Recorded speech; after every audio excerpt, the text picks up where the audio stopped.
Fortunately, we'll have clear skies to be able to see that super moon. So 8:19 peak, that's Eastern time. It's 7:19 for us here locally. It will have just set just before then. So best time for us to see this here locally really is going to be tonight. And it will be right close to peak fullness just as it starts to set tomorrow morning, about 6:57 in the morning. Now, this is called the beaver moon for a couple of reasons. This is the time of year beavers tend to take shelter after they gather their food for winter. But it is also a super moon, which means the moon is going to appear closer. It's not larger, but it is going to appear close, or it is closer, so it is going to appear larger. That's what I should say there. So we've got the apogee, that's the micro moon, and that's when the moon's a little bit farther away, so it does appear smaller. But this is what we're dealing with that super moon. It's as close as the moon will get to the Earth, and that's when you see that perigee. It appears up to 30% brighter than that micro moon. So if you like astronomy, head out. We've got the clear evening tonight. You'll be able to get a great view of that. And in fact, let's take a look at the satellite. As you take a look out across the country, notice the cloud coverage is back off to our west, back through the Rockies. Looks like we've got a little bit of a data fallout on our satellite there, but we don't have much in the way of cloud coverage at this point here across North Texas. That is a good thing for the evening, and it's a good thing for right now as well. Take a look out over Fort Worth. Notice we sit at 77 degrees. Sunset, you're looking at 5:36 this evening for us here in the Metroplex.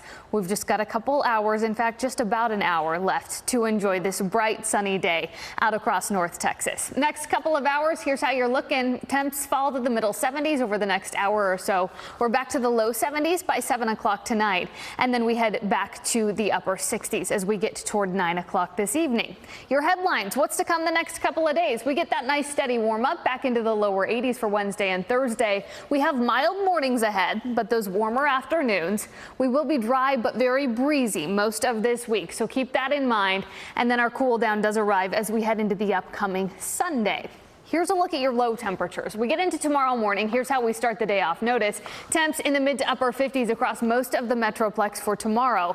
And then our lows beyond that point. We get through the rest of this week. Those lows, again, nice and mild. We head to the lower 60s Friday morning, but take a look at that drop off. First of next week is when those lows dip back into the lower 40s, and we will see quite a few spots where those low temperatures head to the upper 30s. I do want to talk about those winds because we will be dealing with this not only this afternoon, but the next several. Those sustained winds right now anywhere from 10 to 20 miles per hour. And this is a look at our peak gusts today. 25 to 30 mile per hour wind gusts. That is what we will continue to deal with as we get through the rest of this week. So keep that in mind. What we will not deal with is any rain. And we're not looking at much in the way of rain until we get toward about mid-November. That's the time frame we'll be eyeing. Notice the precipitation outlook here. Little bit of a green trying to inch its way into North Texas. I think generally we will remain very normal in the way of precipitation for the month of November. Typically, we bring in about 2.3 inches of rain during the month of November. How about as far as temperatures are concerned? We are trending well above average on that front. You'll notice that very dark red right out over North Texas. This has been a trend for us, and we are still trending well above average as we get through the end of the extended period and beyond into that 8 to 14 day period. So expect those warm temperatures, but keep in mind average does continue to fall. As far as temps go through the end of the 7-day period, we are in the lower 80s as we get through the start of the weekend. We hang on to that breeze. Then Saturday's strong cold front sends us from the lower 80s Saturday back into the low 60s Sunday and the upper 50s by Monday, guys.